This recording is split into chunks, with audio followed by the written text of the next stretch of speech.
What's up, everyone? Welcome to today's video. Welcome to the Video Game Fight School channel. Thank you very much for tuning in. So if you're watching this video, you're probably expecting the Summer Games Fest showcase for Gotham Knights, which is actually scheduled for today, June the 9th. But I wanted to go ahead and continue our conversation, which in my opinion, I feel like provides a lot more consumer information surrounding Gotham Knights. In my last video, I talked about possibly the developers implementing a demo just the way the Arkham games had back in the day. Arkham City and Arkham Asylum both had demos. If you go on the Steam store, if you go on the PlayStation store, you're going to see that there's a demo for Arkham City on both, but for sure, I know there's one for Arkham Asylum on Steam. It's a 15-minute demo for the Arkham City game, and it's actually quite enlightening because it gives you a little cut of the game and so on and so forth. Now, in those conversations, I think we've been seeing different opinions, and somebody raised a very, very valid opinion and said, you know, making a demo or segmenting a demo takes away from time and resources that is required to maybe do things like optimization and even other finishing touches on a game. And I thought that's a fair point. There's no need to go ahead and implement something that's not going to yield a net benefit down the road.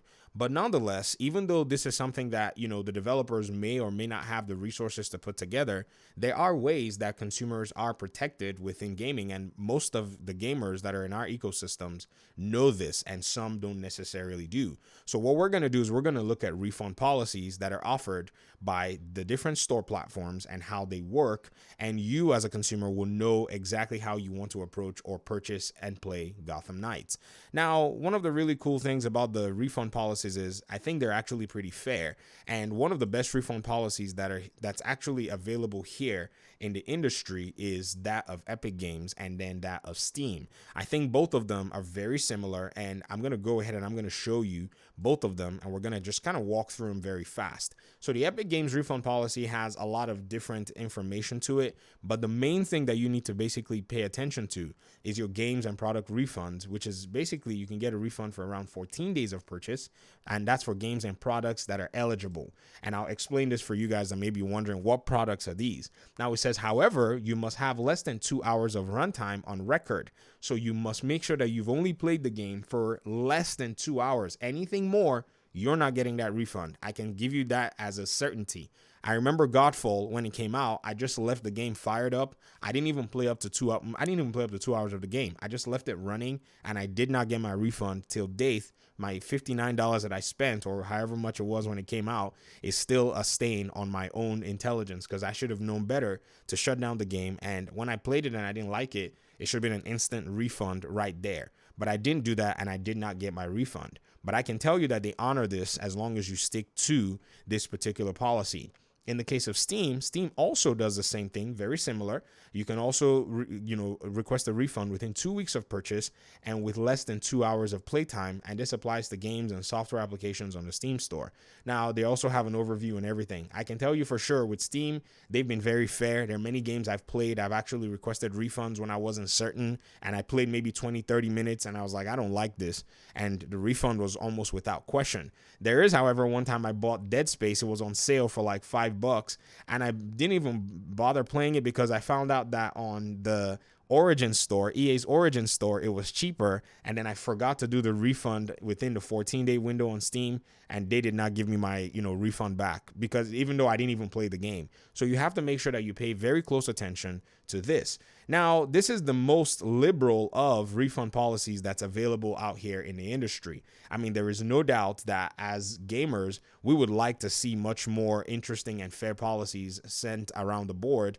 And I think as we've looked at Steam and Epic, you see that they're the most, I would say, fair in my opinion. And the reason this actually started was because back in the day, a lot of game developers would showcase these gameplay trailers and whatevers, and then at the time the game came out, it didn't meet the quality that they showed in their reveal trailers or in their videos. And the most, or I would say the biggest culprit was the Watch Dogs game and also Rainbow Six Siege. And Ubisoft was very notorious for doing this. They weren't the only ones, but a lot of other publishers and developers would also, take these kinds of steps, and Steam started to basically put them on more accountability, where the pictures that they were sharing on their Steam pages had to be pictures that were taken from the game, or if they weren't pictures that were in the game, they had to put a notification saying that this is actually footage or pictures taken from the game engine, or whatever it is. And so this helped consumers a lot more.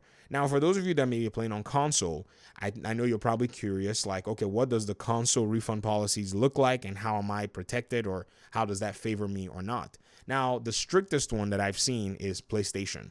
PlayStation refunds are very strict. That's why I hardly buy games on my PlayStation anymore, because I don't have this option unless I'm very certain that I want to play this game, or I'm buying a second copy, because I usually do that. When I like a game and I enjoy the game, I don't pre-order. Usually, I'll just purchase the game for the main price, and then when the games start going on sale, I'll usually buy a second copy to support the developers if it's a game that I like. So here's a PlayStation policy. It says full games, downloadable content, in-game consumables, and season passes fall under this category. After purchasing this type of content through PlayStation Store, you have 14 days from purchase to request a refund. If you've started to download or stream the purchased content, you will not be eligible for a refund unless the content is faulty. To request a refund for this type of content, please contact us.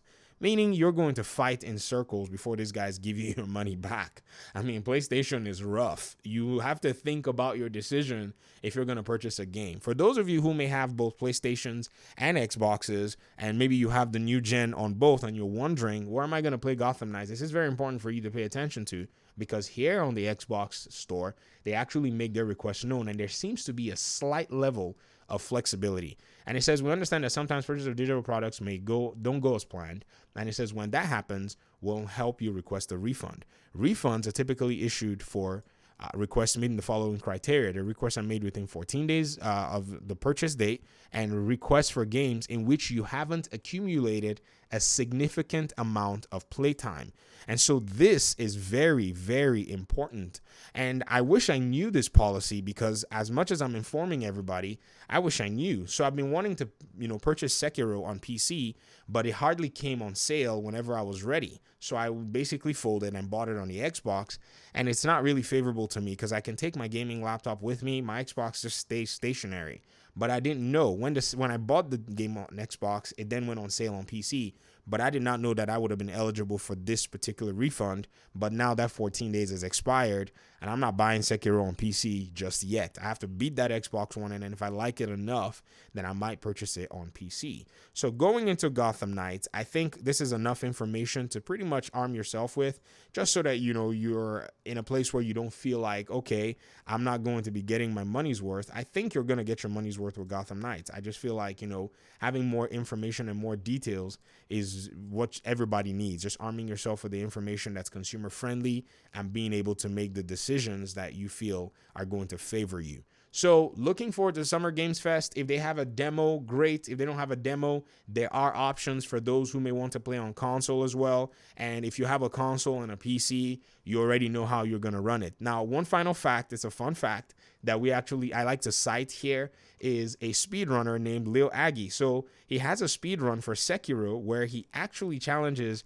himself to trying to beat the game before his Steam refund policy runs out. So he buys a new copy of the game, he creates a new Steam account, and he speedruns the game. And in the stream or whatever, well, there we go, there's an ad. In the speedrun of the stream, he finishes it, and then he goes on to actually refund the game live on stream, so everybody could actually see him doing that. Let me see if I can find where he actually does that here on the video so you guys can see it yourselves. There it is.